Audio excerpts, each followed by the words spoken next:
Axis securities के CEO नवीन कुलकर्णी जुड़े हैं, उनसे बात करते हैं। नवीन जी, गुड आफ्टरनून। बहुत वॉलेटिलिटी है मार्केट में आज, जिस तरीके से दोनों तरफ के मूव्स रहे, रिगार्डलेस ऑफ दैट, अब इस समय आपका मार्केट को लेकर ओपिनियन क्या है? जहाँ तक हमारा मार्केट को लेके ओपिनियन काफी स्ट्रेट फॉरवर्ड है। सो जो लेवल पे आज के डेट में मार्केट है, और जहाँ तक लास्ट 2 क्वार्टर में जो चैलेंजेस रहे हैं, वो मेरे अकॉर्डिंग पूरी तरह से फैक्टरिंग हो चुके हैं मार्केट के लेवल्स में। सो यहाँ से आगे जाके मुझे इम्प्रूवमेंट होता हुआ दिखाई दे रहा है। Q3 और Q4 बेटर दिख रहे हैं, एंड सब्सिक्वेंटली Q1 ऑनवर्ड्स मुझे लगता है कि ट्रैक्शन और बिल्ड होगा। तो ये मुझे लगता है कि लॉजिकली गुड लेवल्स है to accumulate, and most likely मुझे लगता है कि फरवरी मार्च ऑनवर्ड्स मार्केट में वापस अच्छा मोमेंटम मिलेगा। ये जो मोमेंटम फरवरी। टूटा है अक्टूबर से, वो मुझे लग रहा है कि अभी थोड़ा कंसोलिडेशन फेज है and good time to build. February onwards momentum will be strong. Okay, फरवरी मार्च में क्या आपने कहा वापस ऑल टाइम हाई लगेगा, और क्या लीड करेगा उसको, बैंक्स या कोई और सेक्टर? जहाँ तक बैंक्स का सवाल है, वैल्यूएशंस काफी रीजनेबल है बैंकिंग सेक्टर में। Challenges of course credit cost के रहे हैं रिसेंट क्वार्टर्स में, और बड़े बैंकों में ऑफ कोर्स ग्रोथ के चैलेंजेस रहे हैं। अभी जैसे लिक्विडिटी मेजर्स इंप्रूव हो रहे हैं, एंड आगे जाके क्रेडिट कॉस्ट के चैलेंजेस थोड़े कम होते हुए दिखाई देंगे। मुझे लगता है कि बैंकिंग जो सेक्टर है वो काफी अच्छा कर सकता है। इवन छोटे बैंक्स भी अच्छे परफॉर्म कर सकते हैं। तो नया हाई बनाने का चांस फरवरी मार्च में, तो let's say by mid of next year का मुझे लगता है कि चांस काफी ज्यादा है। ओके, तो फेब तक का मोमेंटम एक्शन, और आई गेस वो बजट के बाद पूरा एक्शन जोर पकड़ेगा और वो रेट हाइक की भी सिचुएशन शायद तभी उभर कर आएगी। Banks financial of course leadership position में रह सकते हैं, लेकिन आज हमने काफ़ी डिटेल में चर्चा ऑफ कोर्स भारतीय एयरटेल की 4% ऊपर है। टेलीकॉम स्पेस में क्या आपको लग रहा है ये टैरिफ हाइक का सिलसिला फिर Q4 में रिफ्लेक्ट फिर से होना शुरू करेगा, क्योंकि उसका एक हिस्सा हमने Q2 Q3 में प्ले आउट होता देखा है। अगली हाइक कब आ सकती है, क्या कुछ गणित बैठा पाए हैं आप लोग? जहाँ तक टेलीकॉम में टैरिफ हाइक्स का सवाल है, अभी जो फिलहाल पे जो टैरिफ हाइक्स हुए हैं, मैं ये बोलूंगा कि इसका जो एब्जॉर्प्शन है, वो 100% नहीं है। लेट्स से 95% एब्जॉर्प्शन है, राइट। जहां तक जो बड़े प्लेयर्स जिन्होंने टैरिफ हाइक लिए, थोड़ा बहुत मार्केट में ये देखा गया है कि थोड़ा सिम कंसोलिडेशन हुआ है, और थोड़ा सा कस्टमर लॉस भी हुआ है फॉर बड़े प्लेयर्स। तो उस हिसाब से मुझे लगता है कि जो नेक्स्ट टैरिफ हाइक आएगा, उसको थोड़ा टाइम लगेगा, क्योंकि ये पूरी तरह से कंसोलिडेट हो जाए, एंड उसके बाद मुझे लगता है कि may be same time next year tariff hike की संभावना बन सकती है।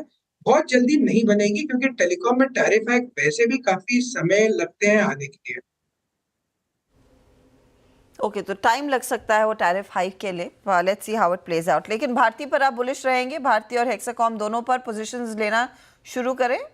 सिर्फ भारतीय जहां तक है वो हमारा काफी बड़ा पोजीशन है, तो उस हिसाब से हमारा व्यू इस पे कंस्ट्रक्टिव है, क्योंकि टेलीकॉम एक सेक्टर है जहां पे consistent earnings and cash flow की विजिबिलिटी बन रही है।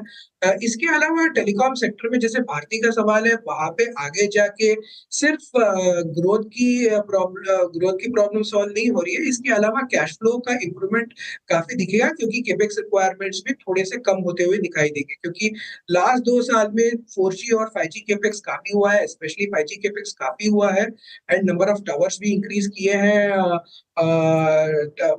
नंबर ऑफ लोकेशंस इंक्रीज किए हैं।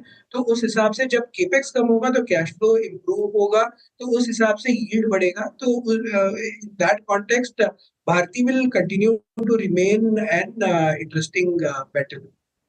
ओके, मीनवाइल बैंक निफ्टी में बहुत शानदार क्लोजिंग आ रही है, 53,570, और अब बैंक निफ्टी 363 पॉइंट ऊपर, मतलब डे लो से 1300 पॉइंट की रिकवरी बैंक निफ्टी में। एक ऐसे दिन में जहां कोई ट्रिगर नहीं था मार्केट के पास, लेकिन शानदार रिकवरी। अच्छा, अर्निंग्स की बात हो रही है नवीन जी, एक सेक्टर जिसने पिछले क्वार्टर में बड़ी डिसअपॉइंटमेंट दिखाई थी, काफ़ी एक्सीडेंट्स भी हुए थे, वो था FMCG। और इस क्वार्टर में ऑलरेडी गोदरेज ने तो हाथ खड़े कर दिए हैं। तो अब क्या किया जाए इस सेक्टर में? क्या लोअर लेवल पर बाइंग की जाए या अभी कुछ टाइम के लिए छोड़ दिया जाए? अभी और डी रेटिंग बाकी है इन स्टॉक्स की।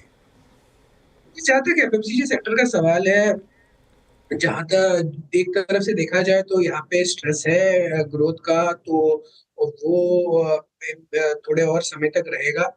लेकिन जहाँ तक अगर हम ब्रॉडली मैक्रो स्टडी करें तो और गवर्नमेंट की योजनाओं को स्टडी करें तो जो लगता है कि उस हिसाब से कंजम्पशन का ग्रोथ आना काफी लॉजिकल लगता है। कब आएगा एग्जैक्टली वो बताना मुश्किल है, लेकिन ये जो 2024 का जो ओवरऑल बेस है वो काफी रीजनेबल हो गया है। 2025 में इसके ऊपर ग्रोथ दिखना चालू हो जाएगा। इसके अलावा जो स्कीम्स है उसका भी बेनिफिट आना चालू होगा। तो मुझे कंजम्पशन जो थीम है वो 2025 के लिए काफी अच्छा दिखता है। तो उस हिसाब से ये सेक्टर में पोजीशन बना के रखना चाहिए क्योंकि वैल्यूएशन अभी थोड़े से रीजनेबल है। इसके अलावा जो सेक्टर में जो स्टॉक्स है वो बहुत हाई क्वालिटी है और जनरली ये सेक्टर को कोई कैपिटल इन्फ्यूजन का रिक्वायरमेंट नहीं होता है और ये ग्रोथ कंसिस्टेंट बेसिस पे देता रहता है। तो उस हिसाब से मल्टीपल ट्रिगर्स है आगे जाते हुए, तो स्ट्रैटेजिकली ये सेक्टर में निवेश करना मेरे को लगता है कि लाभदायक होगा। तो डिप्स पर शायद मौका आप ढूंढ सकते हैं। अच्छा, एक एक्सट्रीम एंड्स मार्केट ने आपको दिखाए हैं। आज का लो आपको याद होगा, अगर नहीं तो दोबारा मैं बता दूं, 24,180 तक हम फिसले थे निफ्टी पर और इस समय डे हाई पर, और ऐसा लग रहा है कि हम शायद 24,800 को भी दस्तक दे सकते हैं। सिर्फ 20 पॉइंट दूर है, तो 230 अंकों का इजाफा इधर, और यही स्थिति निफ्टी बैंक में बनती दिखाई दे रही है। 52,264 के लो से अब हम 53,605 के लो पर आ गए हैं। तो एकदम ये जो आप कहते हैं ना हॉकी स्टिक कर्व, वो आज के चार्ट में साफ तौर से दिखाई दे रही है। It's quite a mad session. Reliance industries की भागीदारी बढ़ती हुई दिखाई दी है, वो एक पॉजिटिव है। अब RIL आपकी स्क्रीन पर रखते हैं क्योंकि वो बात करते करते करीब 1% ऊपर आ चुका है, तो यहाँ पर एक अच्छा खासा रुझान तेजी का बना। पिछले 10-15 मिनटों की बात हो रही है ये। साथ ही Titan, Apollo hospital, Tata motors और ऑफकोर्स बैंकों का दबदबा तो है ही। नवीन जी, ये Reliance industries with due disclosure जो हम चैनल आप देख रहे हैं, हमारे दर्शक देख रहे हैं, इसका ये नेटवर्क 18 का हिस्सा और स्वामित्व प्रबंधन रिलायंस इंडस्ट्रीज के हाथ में है। RIL के लिए अगला बड़ा ट्रिगर क्या रहेगा? क्या वो O2C बिजनेस में बेहतर रिकवरी जो थोड़ा सा वीक था पिछले क्वार्टर में वो रहेगी, वैल्यू अनलॉकिंग रहेगी जियो और रिटेल के जरिए, या फिर आपको लग रहा है ये टैरिफ हाइक जब भी आती है टेलीकॉम में वो रहेगी? और आप अपने आप को कैसे पोजीशन कर रहे हैं रिलायंस में at this point in time? जहाँ तक रिलायंस इंडस्ट्रीज का सवाल है, हमारा कोई सिग्निफिकेंट पोजीशन रिलायंस इंडस्ट्रीज में नहीं है। लेकिन हालांकि ये जो लेवल्स है रिलायंस इंडस्ट्रीज में वो थोड़े से अट्रैक्टिव हो गए हैं। इसमें अगर हम देखेंगे तो आगे जाके 2-3 ट्रिगर्स आ सकते हैं क्योंकि जो O2C बिजनेस है वो मुझे लग रहा है कि उसका अभी लग रहा है कि प्रोबेबली बहुत ज्यादा यहाँ से खराब होता नहीं दिखाई देगा एंड आगे जाके FY26 should definitely be a better year. लेकिन ओवरऑल अगर वैल्यूएशन की हम बात करें तो इसमें हम ब्रॉडली 3 सेगमेंट में इसको हम ब्रेक करेंगे, O2C सेगमेंट, रिटेल और जियो।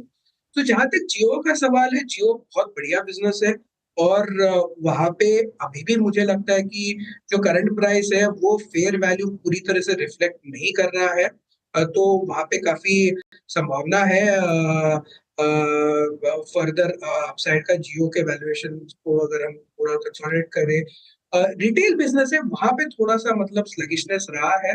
अगर ये जो लोअर बेस है इसके ऊपर अगले साल इंप्रूवमेंट आता है तो वो रीरेट हो सकता है क्योंकि वो सबसे बड़ा कंपोनेंट है रिलायंस के वैल्यूएशन।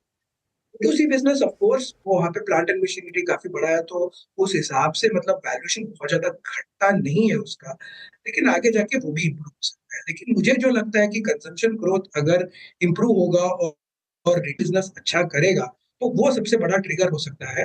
एंड इसके अलावा जो वैल्यू अनलॉकिंग की बात करें, अगर वैल्यू अनलॉकिंग प्ले आउट होता है स्प्लिटिंग इनटू 3 एटलीस्ट टिकट्स, तो उस हिसाब से मुझे लगता है कि काफी ज्यादा वैल्यू क्रिएट हो सकता है specially with Jio and retail.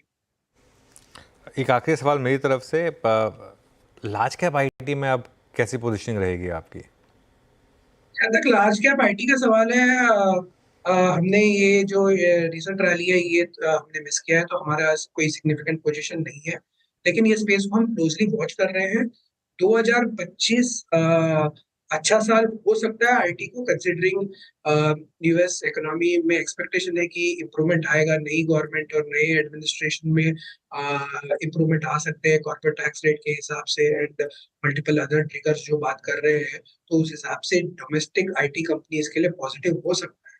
तो ब्रॉडली लग रहा है कि आईटी सेक्टर के लिए 2025 अच्छा हो सकता है, लेकिन टू सम एक्सटेंट चैलेंज ये है कि वैल्यूएशंस काफी ज्यादा रिफ्लेक्ट कर रहे हैं, तो पॉजिटिव सरप्राइज आने की आशंका थोड़ी सी कम है। लेकिन आईटी सेक्टर मुझे लगता है कि मार्केट रिटर्न्स तो डिलीवर करेगा। शुक्रिया नवीन हमारे लिए समय निकालने के लिए and have a good weekend. Thank you. Weekend तो अच्छा निकलेगा अनुज।